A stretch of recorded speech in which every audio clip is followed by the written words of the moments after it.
Today, my guest is Ioannis Ioannou, a professor of strategy and entrepreneurship at London Business School, whose research is focused on ESG, environmental, social, and governance. And in this episode, we discuss some perspective on the importance of the ESG metrics in business.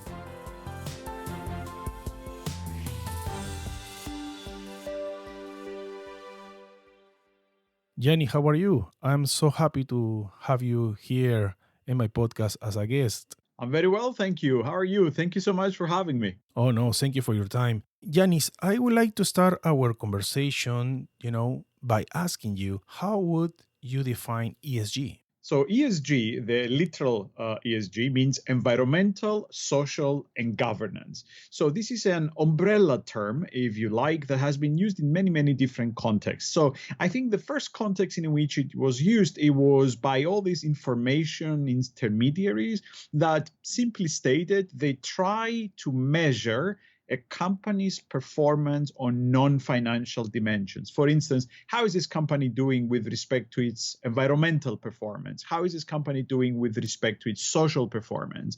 So ESG or ESG datasets or ESG ratings and rankings, all of those terms mean the same thing. And originally they started describing these big datasets that were trying to measure what a company is doing.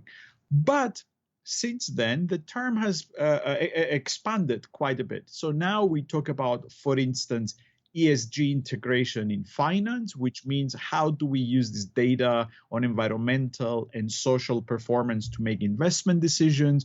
We use the term also in strategy when we talk about ESG integration, meaning how do we bring environmental and social impacts and consideration at the center of our strategy, at the center of our business model. So there's many manifestations of the term, but I think that at its core, it tries to capture this whole idea that companies and investors are trying to integrate environmental, social, and governance issues into the way they do business, into their strategy. Yes, something that I read a lot is about, ESG reporting, ESG integration, ESG data, Thank you for this answer. Now let's go back in time for a little bit. In your opinion, what was the breaking or turning point where the world realized that ESG metrics are necessary in the companies, even though public or private companies? Yeah, I think, JC, it's not one event. It has always been a process. And what we have seen, I think, in the last 10 years is that a lot of stars have aligned. In other words, a lot of processes have aligned. And let me give you some examples. First of all, it's regulation. Governments are paying increasingly more attention to these issues, and they institute more and more regulations, especially environmental regulations. Investment side, investors are realizing that, give you an example, the frequency and intensity of natural disasters, for instance, transition risks, physical risks due to climate change, and so on. So investors are realizing that these issues are becoming big risks, and therefore that generated pressure to integrate these issues. They say this is also a huge generational issue, I think, JC, because if you think about younger generations like millennials and Gen Z, well, you have a huge impact because, first of all, they are consumers. So they demand products and services that are more responsible. They are also employees. So they demand from the companies that they work for to be more responsible, to care more about the environment and society at large. And also, they're pension savers. So they demand through their pension funds that their money is being invested using environmental, social, and governance criteria. Now, there's also a technological shift here, right? Because in recent years, we have the emergence of social media.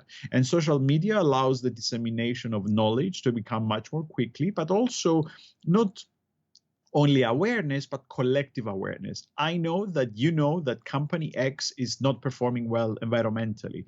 What does that mean? That creates collective action. We might boycott the company. We might, picket the company outside their headquarters and so on. And the last point, of course, and perhaps the most important, is the state of scientific knowledge. I think that as time goes by, and especially again in the last decade, we learn more and more about how much we have been degrading and abusing the environment. And unfortunately, with every new report that comes out, we only learn how much worse we're doing.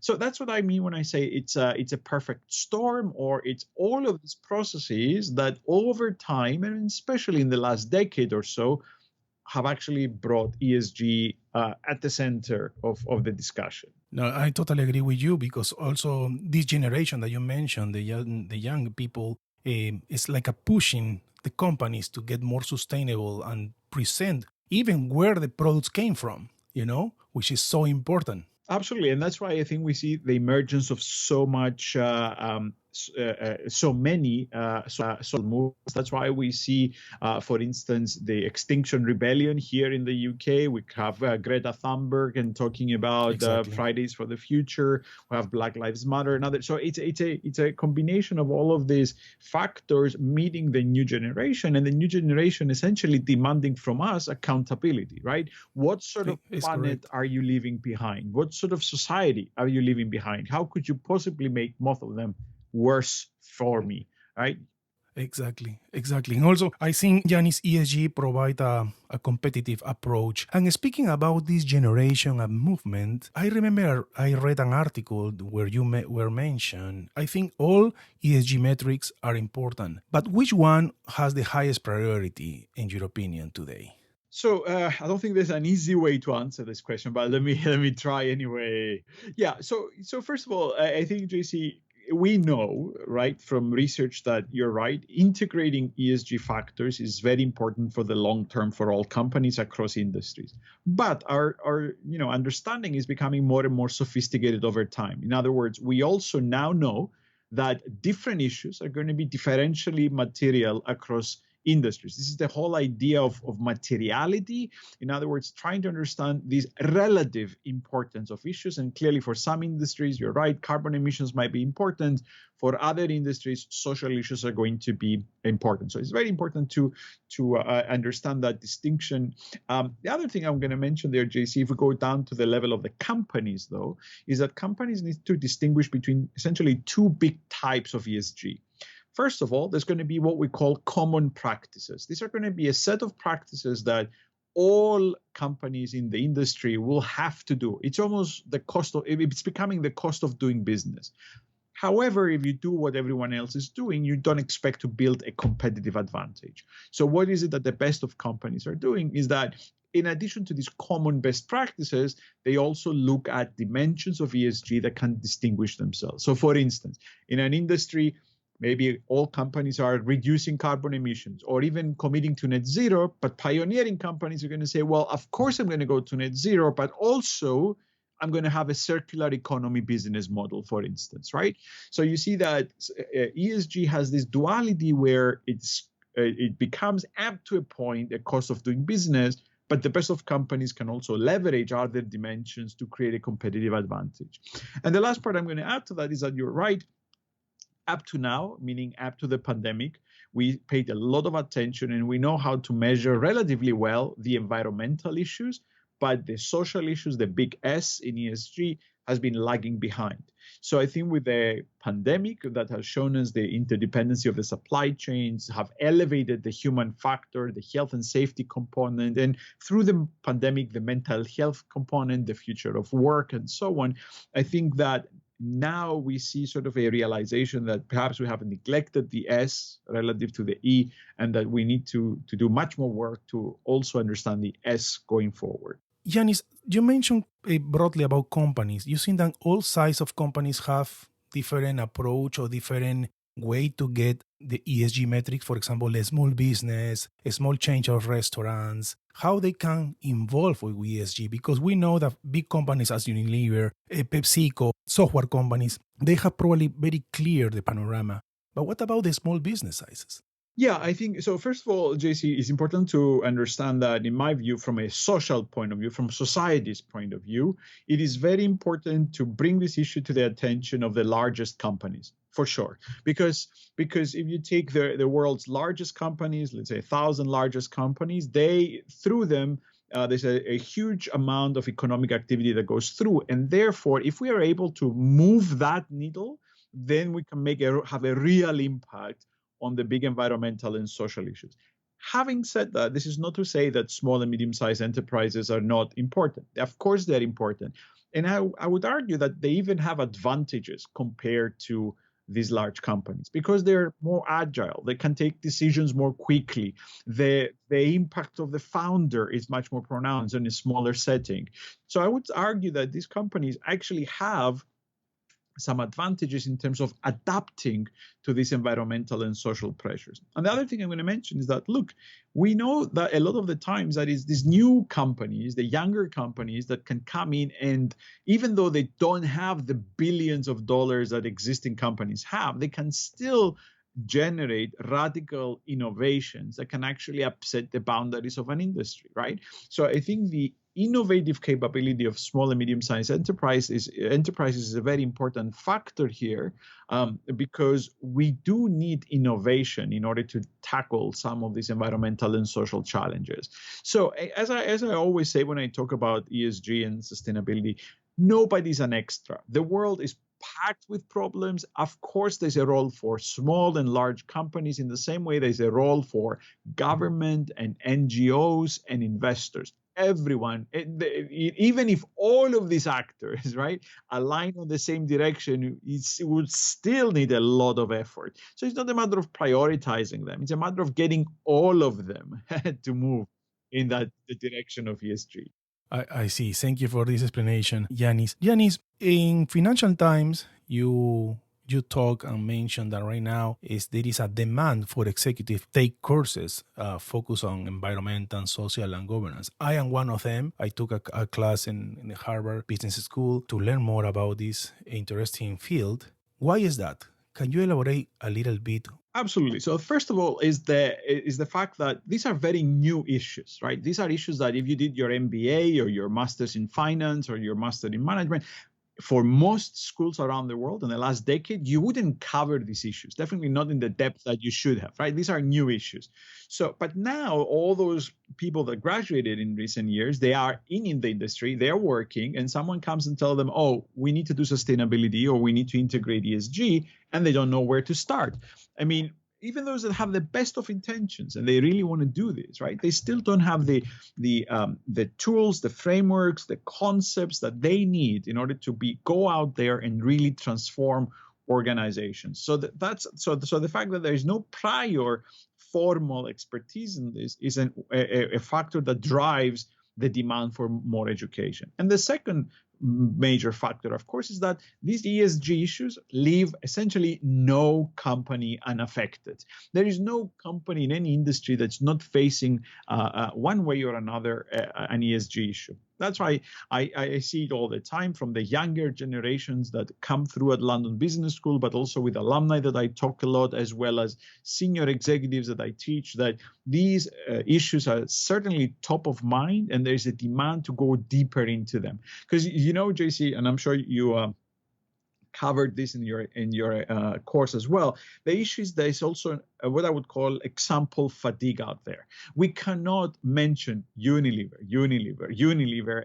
and because you know what worked for Unilever might not work for your own company, right? We need to take a step back from examples, do the research first, extract the principles, the concepts, and then translate them into frameworks so that executives can go out there and actually have a huge impact for their own organizations, not by imitating what other companies are doing. Because as we know in general, JC, right, imitation is very bad advice, especially when it comes to strategy, right? So I think for all those factors, I expect the demand only to increase going forward.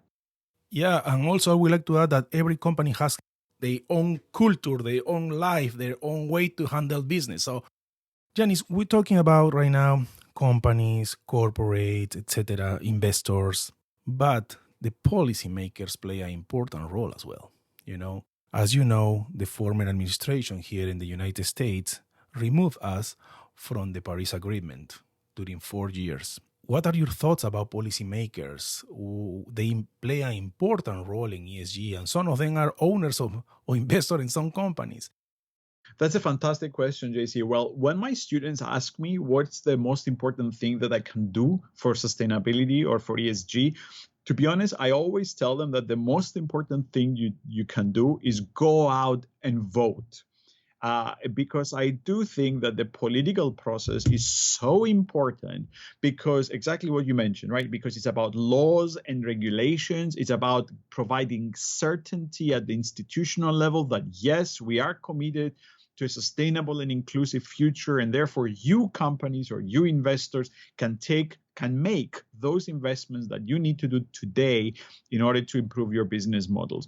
But what I'm going to also add to that, JC, is that there are also many ways to vote. And I think most people don't really grasp this idea, because of course we can vote in the political booth and elect those people that we think are going to promote the policies that will get us into a sustainable and inclusive future. But there's also vote through our pockets, because we buy things every day, and buying things means we provide a vote through our pockets to those companies. It's a form of endorsement. So it would be great if we are acutely aware which companies do we transact with. The other way, we vote with our careers. We choose the companies to work for, and we devote half of our lives working. So we better make sure that we choose companies, in other words, we vote companies in that way, right? With whom our goal, our purpose for a sustainable, inclusive future is actually aligned. And the last thing, we also save money. We also have pensions, right? So, and we choose who is going to invest that money for us. So we might as well opt for asset managers or investors that act on our behalf, that are capable and genuine in integrating ESG in the investment decisions. So as you said, the role of policy is absolutely important, because it sets direction, it lowers the level of uncertainty, it can provide support. Look, for instance, the support that the renewables industry needed in order to take off the ground, even though around the world we're still subsidizing fossil fuels, which is a disgrace. And there's another important role for government, which I would say is the need to finance a basic research. We know that basic research is usually not funded by private companies, right? Private companies have much better and more commercial products that they innovate, but a lot of that commercially viable innovation is based on fundamental science, right? That fundamental science is typically funded by government. So that's a very important point, because think about it. We need to rethink so many, for instance, of the materials that we are using. That is fundamental science, right? You think about the healthcare sector, right? And how much, and if anything that we found out from the pandemic is that how important science is as well.